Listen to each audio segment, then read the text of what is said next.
Hello everyone, welcome back to this channel. I hope you guys are doing well. आज की इस class में मैं आप लोग के साथ डिस्कस करूंगी इंडिफरेंस कर्व। जैसा कि आप लोग इस वीडियो में देख पा रहे होंगे, यहाँ पे मैं आप लोगों के साथ आज डिस्कस करने वाली हूँ इंडिफरेंस कर्व। चले मैं इस टॉपिक को कंटिन्यू रखती हूँ। सबसे पहले मैं आप लोग को ये बता देना चाहती हूँ ना कि जो बच्चे इसको हिंदी में लिखना चाहते हैं हिंदी में भी लिखिएगा, समझ के लिखिएगा, खुद से भी नोट्स बना सकते हैं आप। तो चले मैं इस वीडियो को कंटिन्यू रखती हूँ। तो सबसे पहले मैं आप लोगों को बता देना चाहती हूँ कि इंडिफरेंस कर्व क्या होता है। ठीक है, तो इसको समझने के लिए मैं आपको बता दूँ कि एक ऐसा कर्व जिसके हर पॉइंट पे यूटिलिटी कांस्टेंट होती है, दैट इज़, यहाँ पे आप लोग देख सकते हैं मैं इंडिफरेंस कर्व का डिफिनेशन लिखा है। It is the locus of all point that represent same level of utility with different combination of two goods. I repeat again, it is the locus of all point that represent same level of utility with different combination of two goods। मतलब ये उन सारी points को connect करता है जिसमें utility आपकी बराबर रहती है। ठीक है, तो मैं उम्मीद करती हूँ कि आप लोग को समझ में आ रही होगी।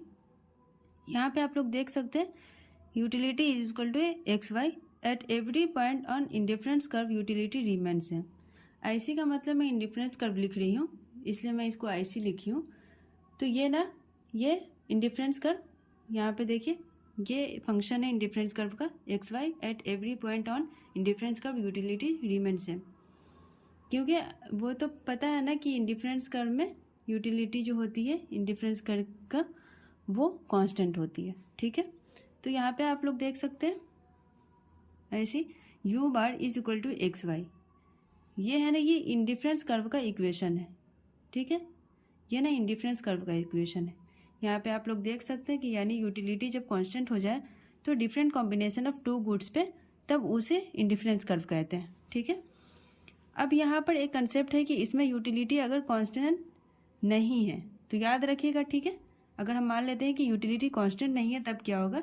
यहाँ पर आप मान लीजिए कि आपको यहाँ पे देखिए आपको एक्स चाहिए, मान लेते हैं कि हमें एक्स चाहिए। ठीक है, तो यहाँ पे आप लोग देख सकते हैं X is equal to U bar upon Y. यहाँ पे आप लोग देखिए जब y इंक्रीज़ हो रही है ना तो x जो है डिक्रीज़ हो रही है। ठीक है, लेकिन यहाँ पर रेट जो है डिमिनिश हो जाए बिकॉज कि ये कांस्टेंट है। यहाँ पे जो है ना रेट जो है डिमिनिश होता जाएगा बिकॉज कि ये कांस्टेंट है। इसका मैं आप लोगों को डायग्राम से भी रिप्रेजेंट करी हूँ आप लोग को समझाने के लिए, ताकि आप लोगों को कोई कन्फ्यूज़न नहीं रहे, आप लोग को अच्छे से समझ में आ जाए। देखिए यहाँ पर दो एक्सिस है, यहाँ पे आप लोग देख सकते हैं दो एक्सिस है, Y and X and Y. ठीक है, और ये जो है ना ये जो स्लोप यहाँ पे देख सकते हैं ये इंडिफरेंस कर्व है, यू बार होती है। यानी चाहे आप ये वाला कॉम्बिनेशन कंज्यूम करें, देखिए यहाँ पे मैंने लिखा है चाहे आप ये वाला कॉम्बिनेशन कंज्यूम करें या फिर ये वाला कॉम्बिनेशन यूज़ करें। ठीक है, आपकी यूटिलिटी हमेशा हमेशा सेम रहती है यू बार के बराबर। ये जो है ना चाहे आप ये यूज़ करें चाहे आप ये यूज़ करें, आपकी जो यूटिलिटी होगी ना वो सेम रहेगी यू बार के बराबर। ठीक है,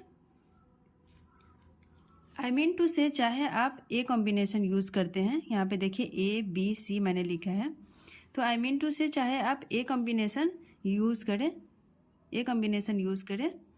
या बी कंज्यूम करें, या बी कॉम्बिनेशन कंज्यूम करें या आप सी कॉम्बिनेशन कंज्यूम करते हैं, यानी ए पे वाई नॉट से एक्स नॉट और बी पे यहाँ पे देख सकते हैं आप लोग बी पे वाई वन और एक्स वन, और सी पे आप लोग देख सकते हैं Y two and X to.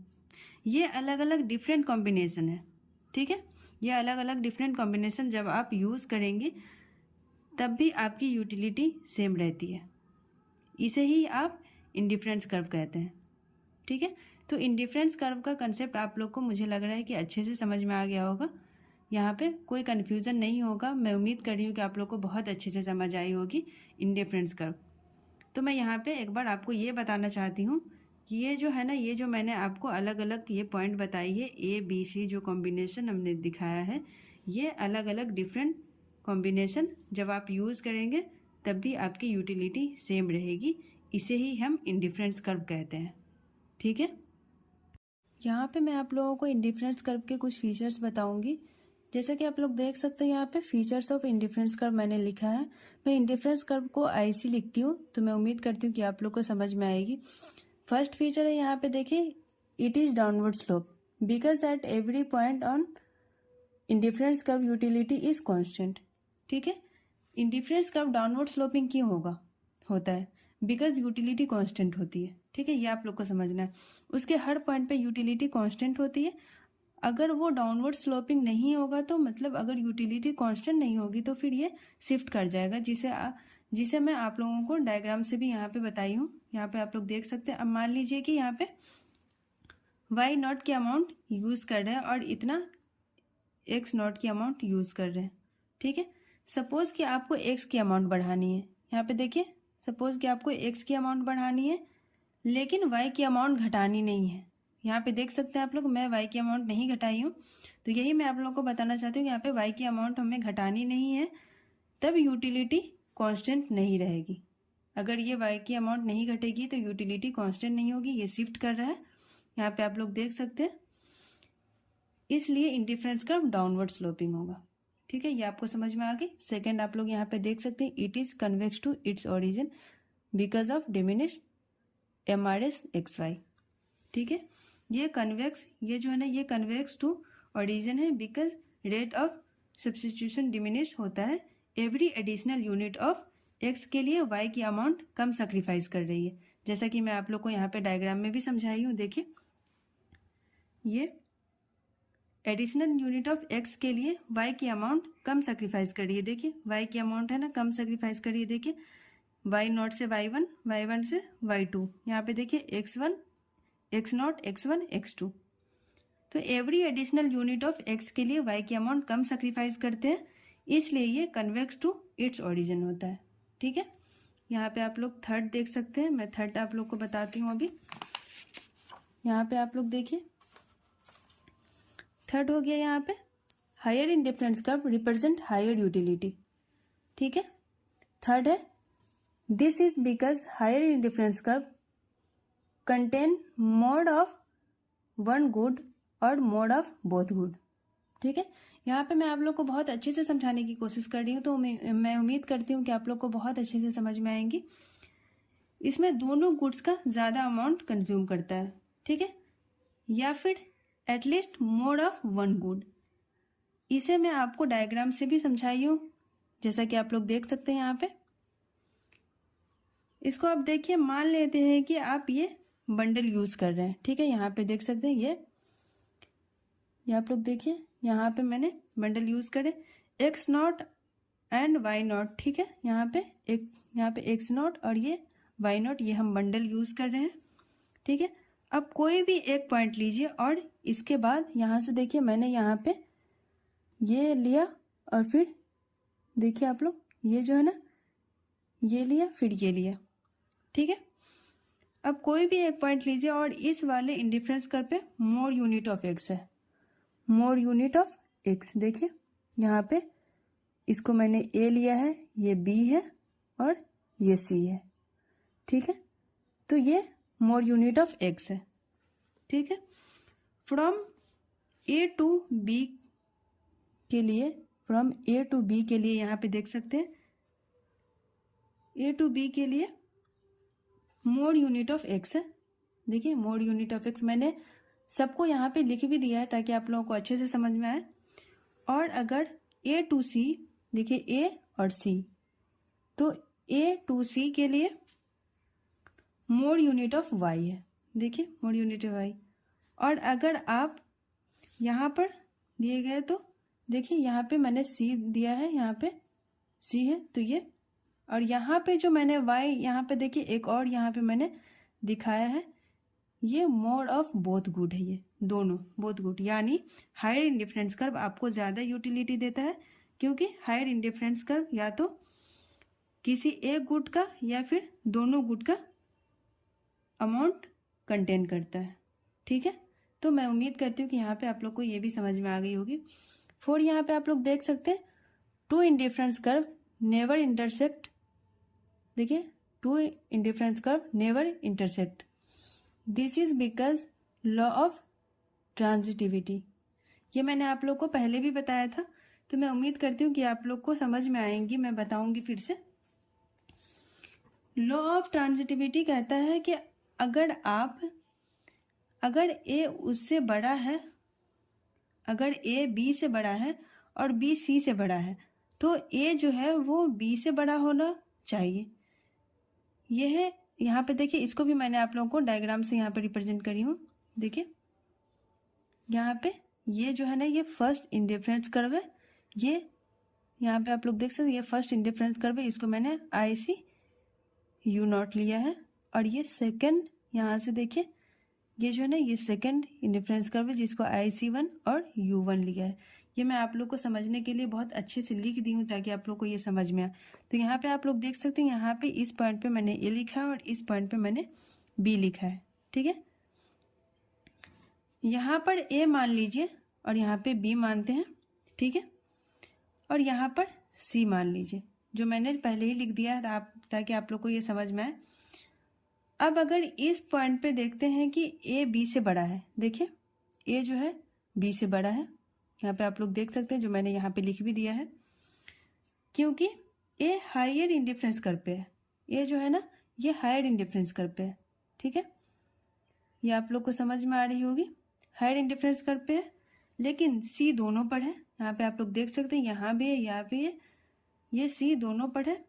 तो आई सी वन दोनों पर है, लेकिन B is equal to C होगा। यहाँ पे if C is on indifference curve then B is equal to C. और यहाँ पे देखिए, if C is on I C, यहाँ पे आई सी का मतलब इंडिफरेंस कर्व है, जो मैंने यहाँ पे आई सी वन लिखा है वो, then A is equal to C, which is not possible. ठीक है, यहाँ पे मैं पहले ही आपको बता चुकी हूँ ये चीज़ें कि ए जो बी से बड़ा है, इसलिए इंडिफरेंस कर्व एक दूसरे से इंटरसेक्ट नहीं कर रहा है। अब इसके जो है ना, यहाँ तो मैंने इसके फीचर्स मैंने आप लोग को बता दिए हैं, बट ये फीचर्स के ना कुछ अपवाद भी है जो मैं आप लोग को यहाँ पे बताना चाहती हूँ। इसके कुछ अपवाद भी है। फिफ्थ में आप लोग को यहाँ पे बताऊँगी। यहाँ पे आप लोग देख सकते हैं, इंडिफरेंस कर्व में भी अपवर्ड स्लोप। ये आप लोग देख सकते हैं, ये मैंने बनाया है, ये पॉइंट बाय पॉइंट मैंने यहाँ पे लिखा है ताकि आप लोगों को अच्छे से समझ में आए। यहाँ पे देखिए, फर्स्ट मैंने लिखा है as long as indifference curve is downward, यहाँ पे marginal utility of X is positive. कभी कभी आप लोगों को ना ये ऑब्जेक्टिव क्वेश्चन भी पूछे जा सकते हैं कि जब डाउनवर्ड स्लोपिंग होगा ना, तो इंडिफरेंस कर्व जब डाउनवर्ड स्लोपिंग होगा तो उसमें marginal utility of x positive होगा। ठीक है, ये आप लोग याद लिखिएगा। यहाँ पे देखिए, मैंने यहाँ पे ये डायग्राम भी बना के दिखा दिया है। सेकंड देखिए, when indifference curve is horizontal, marginal utility of X is equal to 0। देखिए, इसका मैंने डायग्राम यहाँ पे बनाया है। देखिए आप लोग, ये जब ये है ना, एक यहाँ पे ये इंडिफरेंस कर्व एक सर्कल का पार्ट है। देखिए, यहाँ से ये यहाँ ऐसे आता है, फिर ये ऊपर की तरफ आता है, ये इंडिफरेंस कर्व है। ये जो है ना, यहाँ पे मैंने एक्स लिखा है, यहाँ पे marginal utility of X is equal to 0, यहाँ पे ये 0 होता है। ठीक है, अब यहाँ पे थर्ड आप लोग देख सकते हैं, when indifference curve is upward sloping, marginal utility of X is negative. जब निगेटिव होगा ना, तब ये अपवर्ड स्लोपिंग होगा। ये आप लोग हमेशा याद रखिएगा। ये मैंने ना पॉइंट बाय पॉइंट मैंने इसलिए दे दिया है ताकि आप लोगों को कभी ऑब्जेक्टिव क्वेश्चन में पूछे जाए तो ये आप लोग अच्छे से समझ पाएँ, आप लोग आंसर कर पाएँ। तो फिर मैंने यहाँ थर्ड का मैंने यहाँ पे देख सकते हैं आप लोग, यहाँ पे मैंने डायग्राम बना दिया है थर्ड का। देखिए, ये थर्ड का मैंने यहाँ पे डायग्राम बनाया है। ये देखिए आप लोग, ये जो है ना, यहाँ पे देखिए, ये है यहाँ पे वाई नॉट है, ये जो है ना हमारा इंडिफरेंस कर्व है, यहाँ पे यूटिलिटी कांस्टेंट होगा। ठीक है, यूटिलिटी यहाँ पे कांस्टेंट होगा। यहाँ पे मैं आपको ये बताना चाहती हूँ कि यहाँ एक्स बढ़ाते हैं तो यूटिलिटी घटेगी। जब मैं एक्स बढ़ाऊंगी ना तो यूटिलिटी घटेगी, ये आप लोग याद रखिएगा। ये उसको यहाँ पे कंपनसेट कर रहा है, ये जो है ना, ये ऊपर वाले को ये कंपनसेट कर रहा है। तो ये मैं आप लोग को यहाँ पे, जब भी ये ऐसे होगा तो ये upward sloping marginal utility of X is negative होगा यहाँ पे। तो ये याद रखिएगा आप लोग। यहाँ पे आप लोग को फिर मैं बताना चाहती हूँ, यहाँ पे आप लोग देख सकते हैं, ये 7, यहाँ पे देखिए आप लोग, मैं आपको अच्छे से समझाई हूँ ताकि आप लोगों को कोई कन्फ्यूज़न नहीं रहे। यहाँ पे इंडिफरेंस कर्व में भी कनकेव टू इट्स ओरिजिन, कभी कभी ये कनकेव भी होता है, ठीक है। This happen when marginal rate of substitution X Y is increasing. यहाँ पे देखें ये इंक्रीज हो रहा है। देखिए यहाँ पे मैंने डायग्राम बना के आप लोगों को दिखा दिया है। ये देखिए y0, y1, y2, ये देखिए, और x0, x1, x2। यहाँ पर मार्जिनल, यहाँ पे जो है ना MRS बढ़ रहा है। देखिए ये जैसे जैसे y0, यहाँ पे देखिए x0, y0 से यहाँ पे y0 से x0, y1 से x1 और y2 से x2। यहाँ पे देखिए MRS बढ़ रहा है, जबकि नॉर्मल केस में यहाँ पे देखिए मैंने नॉर्मल केस बनाया है, जबकि नॉर्मल केस में MRS घटता है। देखिए नॉर्मल केस में MRS घटता है और यहाँ पे देखिए इसमें MRS बढ़ रहा है। तो मैं उम्मीद करती हूँ कि इंडिफरेंस कर्व और फीचर्स ऑफ इंडिफरेंस कर्व और इंडिफरेंस कर्व के जो फीचर्स होते हैं उसके जो अपवाद थे वो भी मैंने आपके साथ डिस्कस करिए ताकि आप लोगों को अच्छे से समझ में आ जाए। तो मैं उम्मीद करती हूँ कि आप लोग को बहुत अच्छे से समझ में आ गई होगी। और आप लोग प्लीज़ वीडियो पूरा देखिए, स्किप नहीं कीजिएगा, नहीं तो आपको समझ में नहीं आएगी। और अगर कुछ नहीं समझ में आती है तो प्लीज़ मुझे कमेंट करें, मुझसे पूछें, मैं ज़रूर रिप्लाई करूँगी। तो मैं इस वीडियो को यहीं पे एंड करती हूँ। और प्लीज़ आपको अच्छी लगी वीडियो तो लाइक करें, शेयर करें एंड सब्सक्राइब करें। Thank you.